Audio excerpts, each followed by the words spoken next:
Hey everyone, Georgie here with Ukraine Matters. I'm sorry I'm coming up with a video just now, guys. I know I promised I'm gonna make a little bit more videos.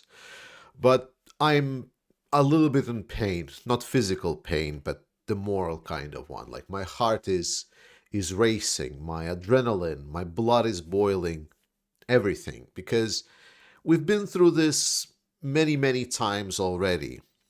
And as the name of the video suggests, the fact that Russia is our enemy should not be something that I should be saying right now. I do believe that it's obvious by this point.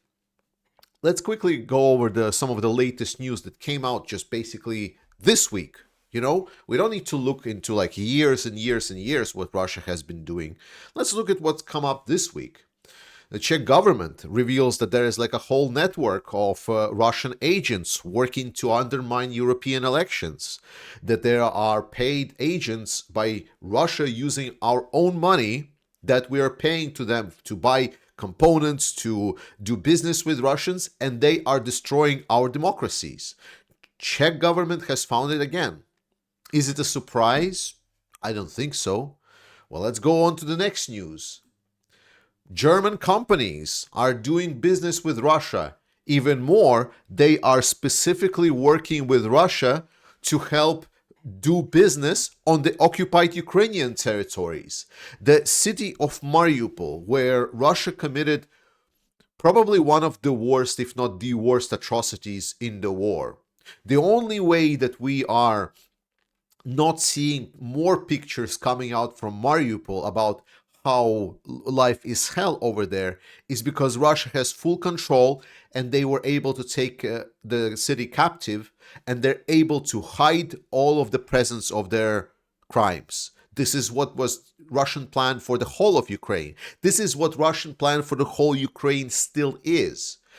If they are not caught, then there will be no crime. And we see how this is being treated. It's like, oh, people that are dead in Mariupol haven't been counted.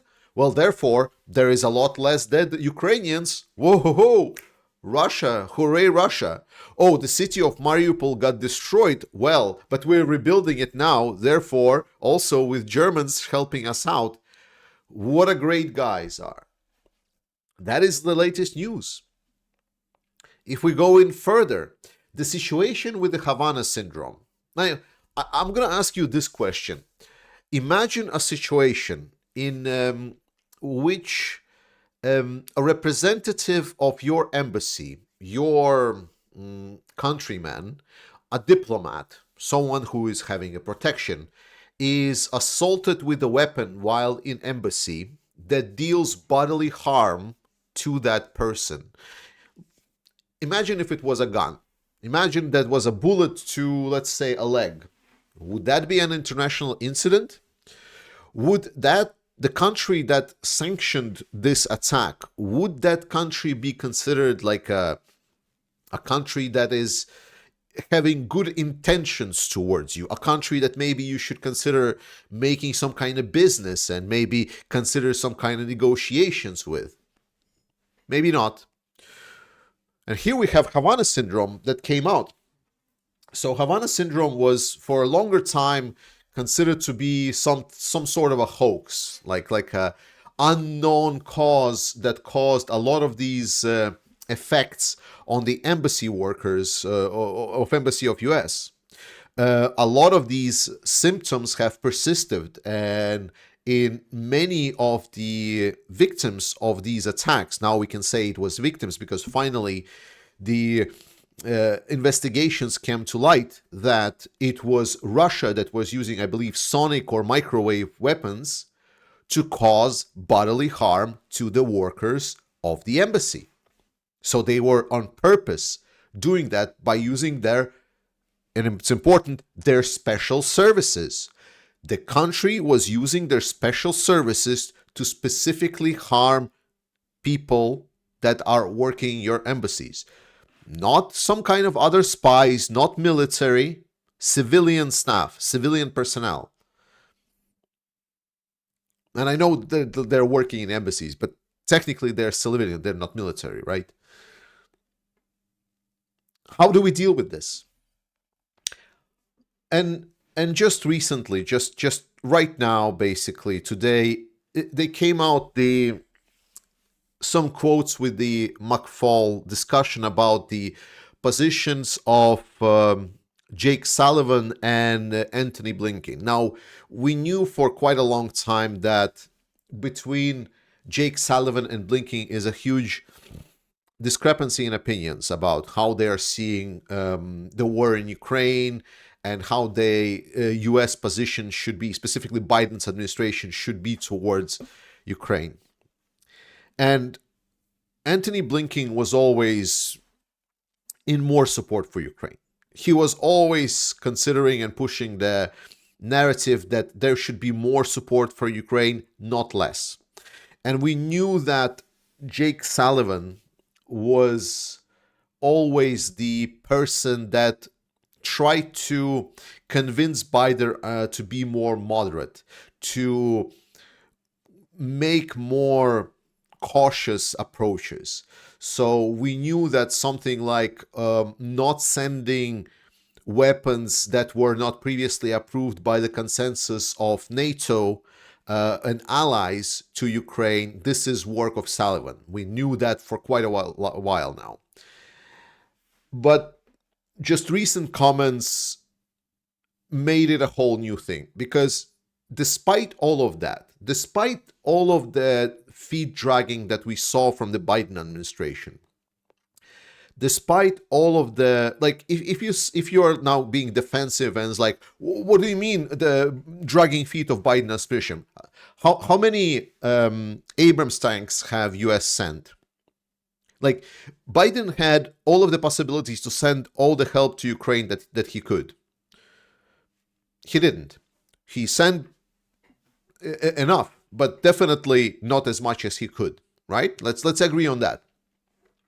And secondly, if he sent 30 Abrams, which is a funny, like, it's a hilarious numbers. But if you can say, okay, he sent Abrams tanks only to motivate the European allies to send in Leopard tanks because they're well suited. Fair enough. Let's take that as a... Why there are only 30 Bradleys? Oh, sorry, not 30. I believe it was 80 Bradleys. Maybe more. Like, sorry, correct me on the numbers in the comments, the Bradleys. Let's take 120, just for a fact. Why was it just 120 Bradleys? Bradleys has shown to be one of the most useful vehicle right now in the war. It could have been easily 200, 300, 400.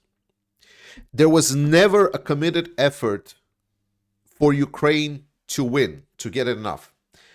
And this is now fully underscored by the comments that we're hearing from, let me see the full name, comments from the Foreign Affairs Committee Chairman, Mike McCall. Sorry, McCall, not McFall. And he said like this: Jake, he's overly cautious. He's very timid. And he's bought into the notion that, well, if we give them too much, then Russia's going to use a tactical nuke on us. Well, most intelligence I've seen, they're not going to do that, because that would be a game changer for everybody. A tactical nuke on US. What this statement says, in a nutshell, is not that Jake Sullivan had some kind of a plan, but the key word is timid. He's afraid. He is just afraid. Most powerful country in the world, my ass. I don't know what to say, guys. This makes me hurt. This physically pains for me. Not just because that I have friends and family on the front lines that are basically begging me and asking me everyday questions like, why you are not helping more? Why are you not doing more? Why there is always delay? Why everything is so slow? Why everything is too little, too late? Why do you never say, we're gonna help Ukraine win? Because this war is unjust. This war is unprovoked. Ukraine never choose war. It's the worst thing ever. Why would you give up on the world order, on the peace that has been there for nuclear non-proliferation? It's a difficult word, I'm sorry. Why would you give up on all of that? Why would you give up on democracy? Why would you remove US essentially from the equation? After Biden came out and said, America is back. Why? The answer is, they're afraid. Jake is afraid. And you might say, yeah, but this is Jake. I was like, yes, it is Jake. Jake is just the one guy in the Biden administration. But it is Biden that ultimately chooses who to listen to. So don't get me wrong. In the upcoming elections in US, there is no other option. It's only Biden. Like, there is no other option to choose. Trump can go die in a ditch for all I care. But for the sake of us in the NATO alliance that are enjoying our safety, we really need to consider cleaning up our house and consider if fear is really the emotion that should drive our decision making. To finalize this, if you made it this far, guys, I'm sorry it's a little bit of a negative kind of video, but my heart is just bleeding right now for what's happening in Ukraine and how many people are suffering every day because there are people in our governments that are shaking fearlessly impossible threats of a nuclear escalation. Ooh! How far do we need to fall back before we start saying, no, we cannot give in to fear and it should not drive us? But to finalize this, we must never stop. We must never stop believing, and there are Ukrainian fighters that are waiting for our help. We're starting a new campaign with NAFO 69 Sniffing Brigade. You will find the link to it in the description. And here are a couple of messages from the defenders of Ukraine. I love you guys. I'll see you next time. Everyone, we are Unmanned Aerial Vehicle Special Force Unit from 3rd Assault Brigade Spartan. See those guys behind me? They work really hard every day and every night to defend our land. So for these guys, we need a pickup truck and FPV drones to accomplish tasks of destroying enemy equipment and infantry. We ask our friends from 69th Sniffing Brigade and NAFO fellas to help us. Let's make it together. Slava Ukraini!